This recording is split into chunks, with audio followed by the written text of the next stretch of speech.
Hello everyone, welcome back to my channel. आं दिनै नोंथांमोननि सिगाङाव मोनसे गोदान ब्लग लानानै फैबावबाय। आं दिनै मोनसे जायगायाव थांगोन, माने आं बे जायगायाव थांफेराखै दिनैसिम, किन्तु आं थांनो बिराद एक्साइटेड। दिनै आं बे जायगायाव थांगोन आरो ओरैबायदि समायना जायगा बुंनो नाङा आरो दा नोंथांमोनाबो नुनानै जोबोद मोजां मोनगोनखौ आं आसा खालामो। जुदि नोंथांमोना आंनि भिडिअखौ नायलांबाय थायो अब्ला आंजों लोगोसे गोजोननायखौ मोनलांबाय थागोन आरो नोंथांमोना आंजों लोगोसे नायलांफाबाय थादो। आं दा देखायलांबाय थानोसै। बेयो ओरैनोथ' 20-30 मिनिटसो लागोन थांनायाव।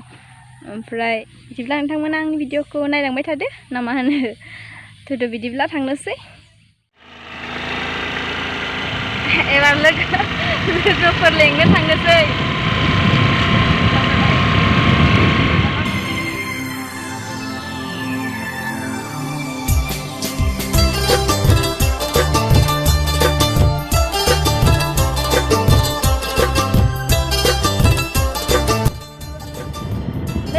ओमफ्राय लामाया गाज्रिखा जोंना एकदम हाब्रुबारिखा गोलैहां गालायलायदों।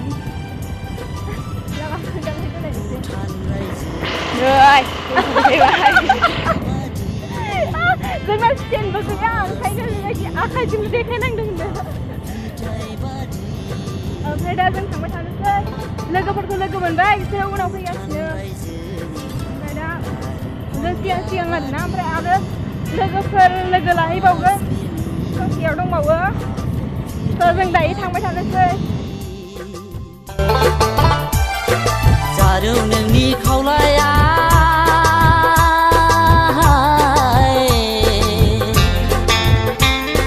जारौ नोंनि खावलाया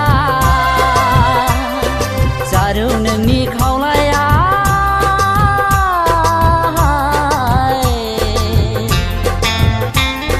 जारौ नोंनि खावलाया भुटान रायजो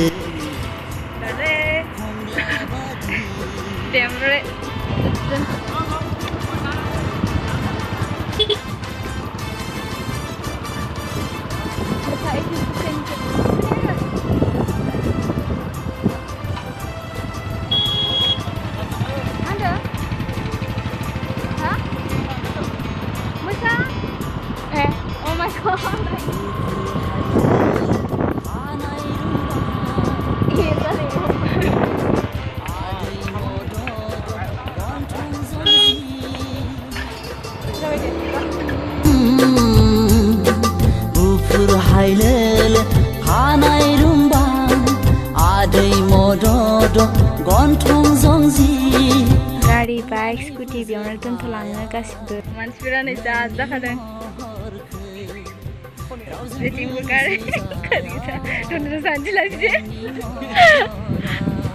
नै जोंना फंबायफ्रा फंबाय बिनानाव गोजा।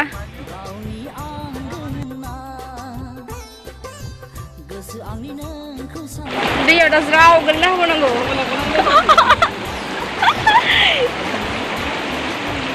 फनखौ सोना लाबा मोजां जायो।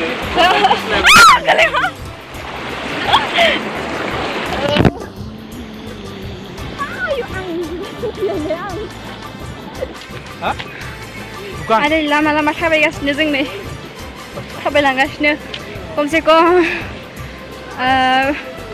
500 मिटारसो जागोन जों थाबायलांनाया मेन जायगाखौ मोनैनि थाखाय। खिन्थु खाथि बायदि नुदों, खाथि नङा, बिराद मेंबाय आं।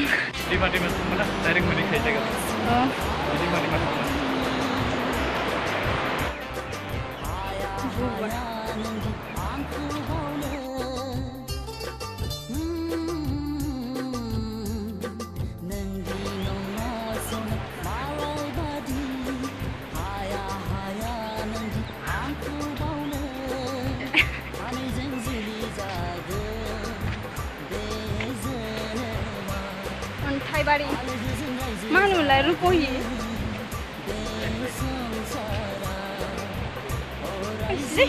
सिनायानो।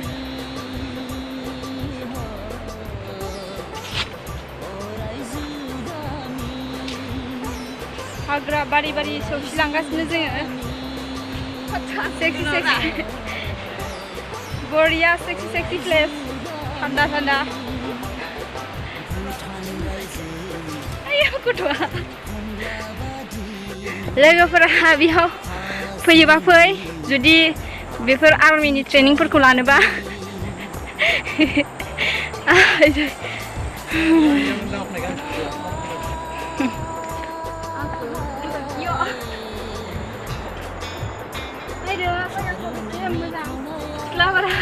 सिख्लाफोरा सिङा सिंदा फै बेयाव सानैसो सेंग्राफोर लानानै फैफा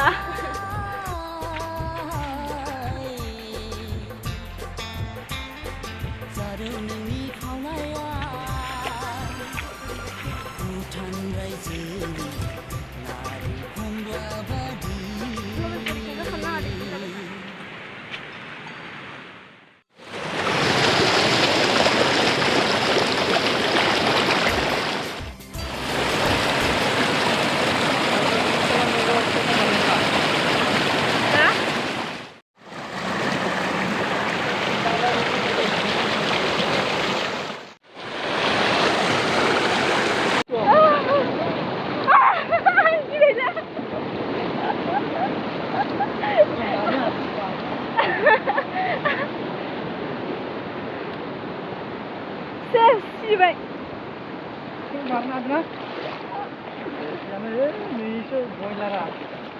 Gailangaथाय नोंनिसो दाय आंखौ खोलैबाथाय गैखाला आरो नै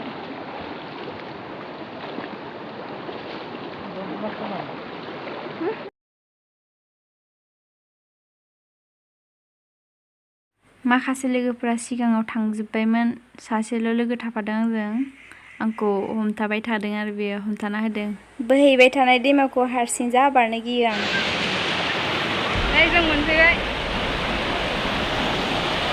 जायगाखौ नायनोबा